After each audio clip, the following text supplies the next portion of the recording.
tonight. Members of the Cuomo administration, including Lieutenant Governor Bob Duffy, are scheduled to meet tomorrow in Washington with senior Obama administration officials to discuss the growing concern over the nuclear power plant at Indian Point. This comes in the wake of the Japan crisis that is still unfolding. As new information about the threat of earthquake damages have come to light, Indian Point opponents have renewed their call for the Nuclear Regulatory Commission to reject its license applications. My next guest has perhaps the most at stake in the future of this facility, and more than any other elected official. Rob Astorino is the Westchester County Executive, and he's joining us in the studio tonight. Rob, thanks very much. Thank you, Liz. It's good to see you. You too. This is right in your backyard. Yep. So obviously it's a big concern, and my understanding is that you spoke today with federal officials? We spoke last week with the NRC on Friday, and we spoke again today with a conference call for about 30 minutes. Really, we have a couple concerns. Number one is the plant safe? With regard to what happened in Japan, are we dealing with apples to apples or apples to oranges? Well, it's not the same design, It's right? very different design. The earthquake zone is different as compared, actually, according to the NRC, the worst area is the Pacific Northwest because of the plates. It's different. We're in the Ramapo fault line, but it's a very different type. So we want to know about the concern for the plant. Would we ever be dealing with a similar situation in Japan? What are they learning from what's happening in Japan, what has happened, and how that can be applied to specifically Indian Point, but really any nuclear reactor out of the 104 in the country. And safety is our biggest concern. Sure. That's what we deal with the evacuation, the perimeter. You know, for so long the focus has been terrorism since 2001. But clearly with an earthquake and an earthquake zone, we have some concerns.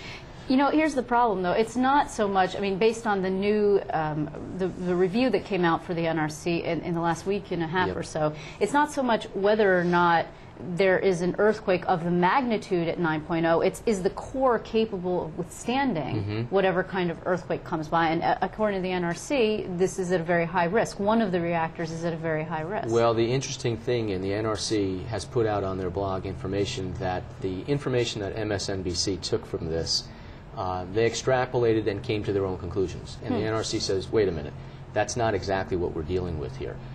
First of all, the earthquake that could hit New York, the plant had been designed for a worst-case scenario based on the history of New York earthquakes and that area. A 6 on the Richter scale, where it could withstand a 7. And so the difference is, though, there's not going to be a tsunami coming up the Hudson River. And that's really what destroyed most of the equipment and all the fail-safes in Japan was the tsunami, not the earthquake. But look, I'm not defending. What I'm saying is we need to make sure we have everything in order with regard to public safety, and that's what we've been dealing with the NRC. The other issue is clarification. The chairman of the NRC said the other day that Americans in Japan should be evacuating outside the 10-mile zone that we have. They said 50 miles. They said 50. Okay, and so, that's New York City. Well, that's Connecticut, New Jersey, and New York City. That's a 50-mile zone. So what we're saying, and I sent a letter on Friday, and that was part of the discussion today, is wait a minute. Is this a massive change in policy? If it is, we've got enormous work to do. And they said, no, it's not. The 10-mile zone is still what's in effect. That's the safe area. After 10 miles, it becomes more and more safe. Okay. But we have some concerns about that, and they need to clarify that. They actually also, you saw the Energy Secretary did a round of interviews on national TV over the weekend and said, look, the Obama administration has asked for the NRC to review every single nuclear plant, and the evacuation plans are part of that. Right. And maybe it wasn't such a great idea to build this thing where we built it in the first place. In other words, the siting decisions that were made in the 50s, 60s, and 70s. You haven't seen a plant built in the U.S. since the late 1970s. Right. So maybe we would never have built it, Indian Point. The governor says it was a terrible idea to build it there. I think what we need to do right now, everyone needs to sort of step back. We need to review, which is what the NRC is doing. They have said within 30 days they will give a preliminary report on the 104 plants in the United States. And then in 90 days they'll issue a public report so we could all see whether these sites are safe or not and meet the standards.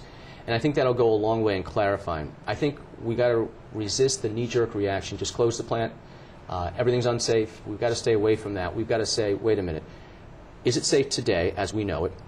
Then do a further review, which they're doing, and I think that's very, very helpful. I think the President has stated, look, we can't necessarily change our energy policy because we've got to look at everything. He's incentivizing nuclear. He actually has. President Obama has been doing that. Mayor Bloomberg has come out in support of the plant in our area because we get 30% of our power. Forget the jobs and taxes it pays. I mean, that's a big plus.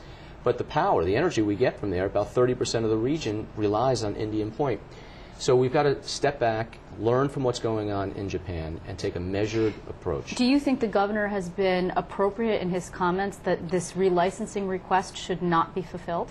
Well, he has not been in favor ever, I don't think, of Indian Point. So he's been consistent with his message. I believe we should be keeping Indian Point open as Mayor Bloomberg is, as Senator Gillibrand, as Senator Schumer has said too. So I think, again, we need to let things play out a little bit. Let's see what the resolution is in Japan. There was some good news today with the reactors. They feel like they've stabilized everything and will hopefully get out of this.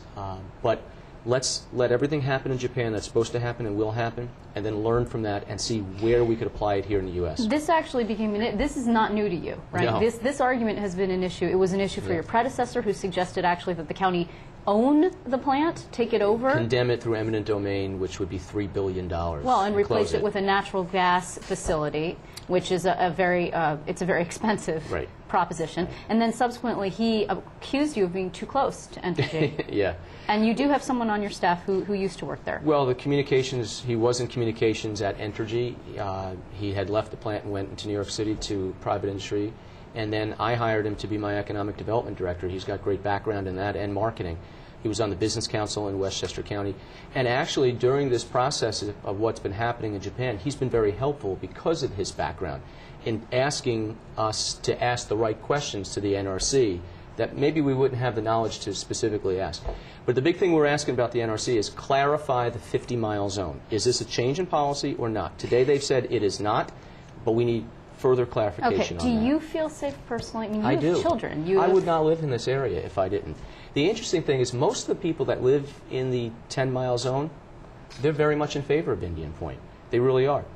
Ironically, the farther away from Indian Point you get, there's more resistance. But the polls have shown a big shift. Now, I don't know what's going to happen with the latest.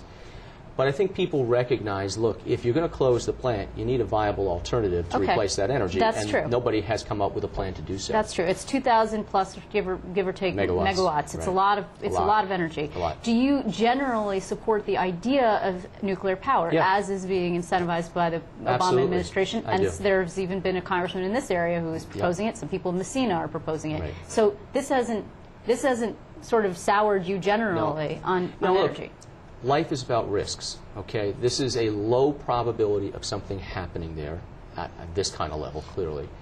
But we have to take the low probability of the risk and measure it against what could happen in the worst case scenario. That's with everything in life. And so we have to rely on the experts, the NRC and FEMA that we've been talking to, and the federal government that oversees this. And you're confident in them? Because, Richard Brodsky, for example, is not. Well, his position is to close it, and I respect that. I just disagree with that. But I think we have to rely on the experts. Indian Point, it should be noted, has the highest safety level of all the plants in the United States. And nobody can say that that plant has not been turned upside down over the years with regard to safety, political issues, etc.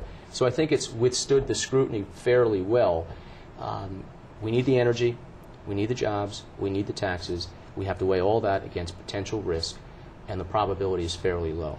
Okay, so at this point, we just don't know. The relicensing, it's 2013 and 2015, respectively, for the two reactors. So we don't know what the upshot's going to be. The State Attorney General, we had an Assistant Attorney General here with us on Friday. It's clear that they're going to go forward, continuing Andrew Cuomo's efforts to block that. And so this is going to be still developing. So I want to talk to you about that in the future. But in the meantime, on a completely different note, if you wouldn't mind, you're here regarding education funding. That's why you came up for the first time with the Yonkers mayor to really lobby and have a meeting, and you come away with it feeling hopeful or not hopeful? It's funny, in 2005 when I ran for county executive and lost, I had a press conference with the Yonkers mayor and said we should, the previous county executive went to China 3 times but never went up to Albany to lobby for state funding. And so when I got elected, I said to the mayor, we actually need to go up together now, and this is a perfect time because they're going to get some big cuts. They could lose 750 jobs, almost 300 teachers, and they've been downsizing to deal with the cuts recently anyway. But $87 million loss in education funding for the city of Yonkers, which has made some significant gains in education recently, that's devastating. And so they get sort of gypped out of the formula because the other big cities get far more aid than Yonkers do. So we had a good conversation with Dean Skelos, with Senator Klein, and we'll see what happens, but we certainly did our part. Well, this is your Republican, Andrew Cuomo, Yeah. of course, a Democrat. You have, after the election, expressed support for him, and for a lot of his fiscally conservative efforts, you're clearly split with him on this particular topic. Well, I think it's an issue of fairness in this case. We're not even saying increase the pot. We're just saying that which you're giving, make sure that it's fair, and it hasn't been fair to Yonkers in a real long time. They also took away the video lottery terminal money, which is $15 million. Like that, and so that's another big gaping hole. So those are the kind of things I'm talking about. I sympathize and I understand what the governor is dealing with, and I've been supporting him on this, even though I think the Mandate Relief Commission did a terrible job. It was really useless and kicked the can around again for another couple of years. Yeah. And it's really made it difficult for local counties and municipalities to deal with the ever-increasing costs of pension and Medicaid without any and the relief property on the tax other cap, end. And the property tax likely. cap. Yeah, Exactly. likely. So, all right. Well, we will be hearing more from you. I'm sure the Indian Point saga unfolds and continues. I Yeah, want to thank you in yes. the meantime for coming by, Rob Astorino. Thank you, Liz. It's good to see you. Okay.